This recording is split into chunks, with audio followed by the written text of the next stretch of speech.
did tonight? I don't think so. I know when Evan Russell did it, it was pretty special. Um, but he was good. It'd have been nice to see him run out the ball he hit down the third baseline first at bat.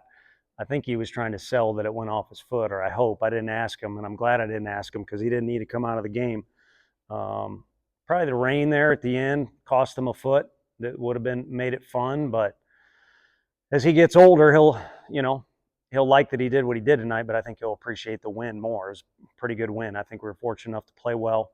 Um, it was kind of like a DJ Khaled song, is what I said to somebody in there. It was a great win, like a great song, but when that guy chimes in, it kind of ruins the song. We had a couple goofy things in that game that you'd like to erase, but overall, I think Dean will appreciate that it was a win, and again, fortunate because they're here playing us because they wanted to be in a regional last year and maybe deserved of. I am on the committee, but I don't think they'll have that issue this year. So it was a good win for our team. What about Dean's swing allows him to have a night like tonight? He's just strong. And then he was in the cage today, and some guys, and I jumped in on the fun. We're joking. His swing looked really good, but he doesn't look tough anymore. We were joking about, the black eye and the swelling is almost gone away. He's a handsome fella according to other people. So the swing looked good. He looks good, and he's strong. But it's, there's not a lot of extra riffraff going on there. That's something we spend a lot of time doing. Guys like Jared Dickey, KT, have worked really hard in these batting cages, especially with Coach Elander, at kind of cutting out the fat when they first get here, or the extra movements in their swing. And Dean is always, since we've inherited him, always had a very compact, repeatable, very polished swing. You're playing maybe a better midweek team than some others that you'll see during the course of the season tonight. Go down 2-0 early. Say about your team to kind of, it wasn't a great start, but they really rubbed it up. Yeah, bigger name, I think is fair to say. And, they threw their ace at us who, that guy's going to get plenty of outs, and he made some of our guys look foolish at times. I think our guys just did a good job of coming back, like you're talking about, but also, putting together some good at-bats against him because of what started either last night or this morning. They were excited about the opportunity to compete today. And I think they've been that way about every game, to be honest with you. The problem is if you have lulls creep in, you'll get exposed. Because to me, I can reflect back. I mean, Asheville's a lot better. They're good. They threw a lot of strikes against us. East Tennessee State's always played very well against us.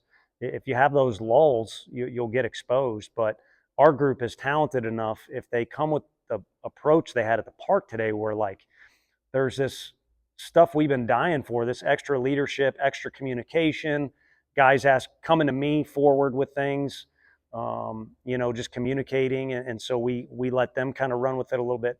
Just some things that are positive in the hallways. Then I think the percentages will tilt in our favor a little bit.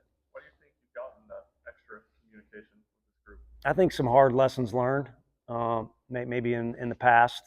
But also there were some winning teams last year in the end, the postseason, where you guys might hit on this or this, but in the office, we're like, man, the core of that team is guys who have learned hard lessons and good lessons and kind of formulated the deal. Anyway, that's a personal tangent we've talked about up there. For our team in particular, you got a guy like Blake Burke and Christian Moore that watch Trey Lipscomb every day. They know exactly what to do. Whether they want to do it or not is up to them.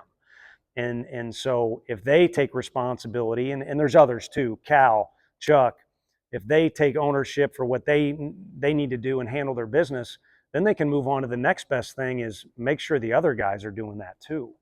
And guys like KT and Hunter Ensley, I think, saw what works and what doesn't work the last 2 or 3 years. And so they want this year to be a good year, and they're kind of pressing the button that they should be. How would you assess Steve's performance out there on the mound? It was good. I mean, I think just to the start, I mean, I don't know if you would ask about Combsy, but that top of the order is a mess if you're a pitcher. You got a kid who's from the state of Tennessee, and Jones, who's a really good player, and he's got a lot of experience and can really run. And so he just stayed on a breaking ball against Combsy, and then you got one of the most electric players in the country. And then what I kept saying in the office, and I'm not knocking Culpepper, he's going to get his money this summer, but the guy after him might be more dangerous. And so that guy comes through with a laser with 2 RBIs. So the fact that, Snead could keep it together and kind of get through those guys. And again, Combs could keep it together. And you could even say Loy was a freshman. I mean, it's tough to kind of end the game in that situation. Kind of keep it together was something that might get lost in the score, that all 3 guys kind of battled through. But because Snead had a little more success, he kind of won that race between he and Combs. We were trying to build both those guys' pitch count to about 60 pitches. And, Combs kind of ran through some pitches quicker than Snead did. And, both of them pieced it together for us and did a nice job. How good was it to get Ariel out there, and what is he kind of able to do and not do? Yeah, he can't swing at all. So we wouldn't have him base run either because he could potentially injure that thing. And it's, basically full use on defense.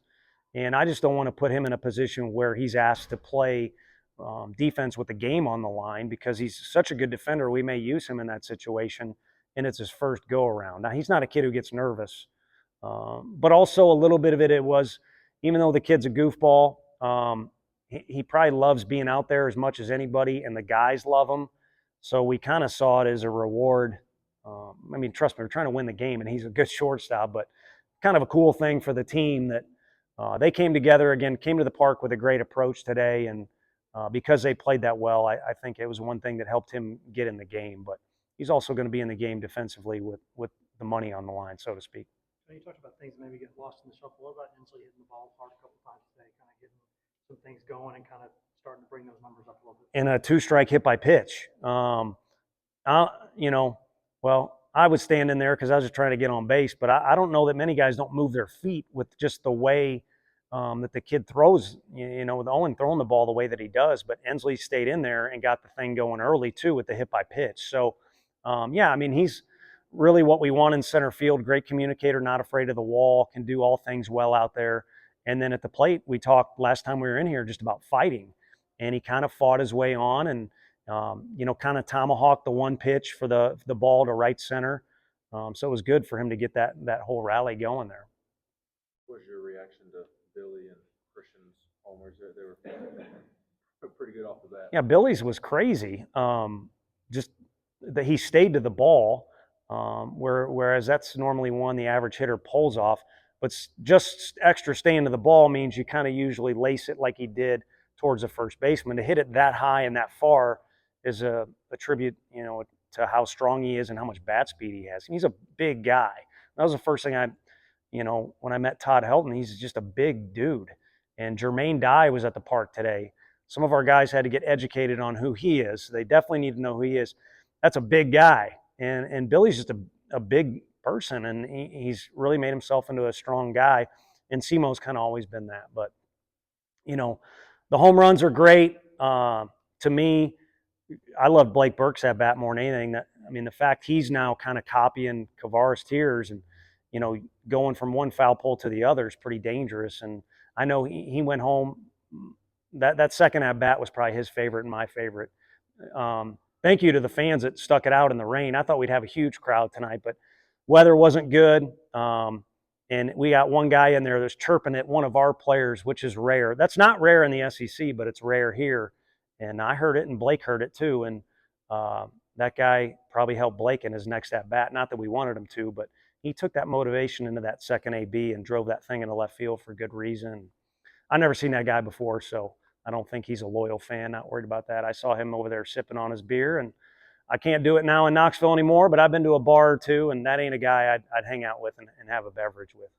One or two more guys. Kind of on that note, this might be a dumb question, but I think he's got 8 hits, 6 home runs, a triple, 1 single. Any specific reason for that? I know you'll take the good ABs, but yeah, no, I think his approach in BP is really polished, and it's kind of a pro approach where he's looking to backspin the ball, and for the balls that he's made contact with, if he does backspin it, it comes off differently than it would for, we could pick out another hitter. It's really a different level of strength that helps him get that carry on that ball. He's hit some low line drives that'll go out of the park, even to dead center. So it'll even out, and he'll probably have, a little bit more of a regular or natural balance to his numbers. I think the one crazy thing for him is he's put up good numbers so far, and he doesn't even have as many at bats as others because of having some soreness. What about Dryland's homer? Obviously, kind of turned the tide there to the deepest part of the ballpark the opposite way. Yeah, we do have a little bit of a challenge making out the lineup every day, and you get to the fact that we're playing a team from Kansas, and Dylan's from Kansas. It's kind of like, well, you got to at least have him out there, even though Bomer's throwing from way over here, and it worked out in our favor. But the first two, I brought up the sour thoughts about Burke's first at bat and KT's first at bat. Those guys didn't look good, and I wouldn't want to stand in there left-handed against that guy. So the fact he followed that up and then hit it to the deepest part of the park is pretty wild. So he's a guy that's pretty explosive and kind of seems to have a flair for the dramatic too. I don't know if that's because he kind of seems to be pretty stoic and doesn't get nervous, or maybe he's a guy who gets excited about things and just doesn't wear them on his sleeve as much as some of the other guys we've had. But we're blessed to have him because he can do it at any moment. Yeah, thank you.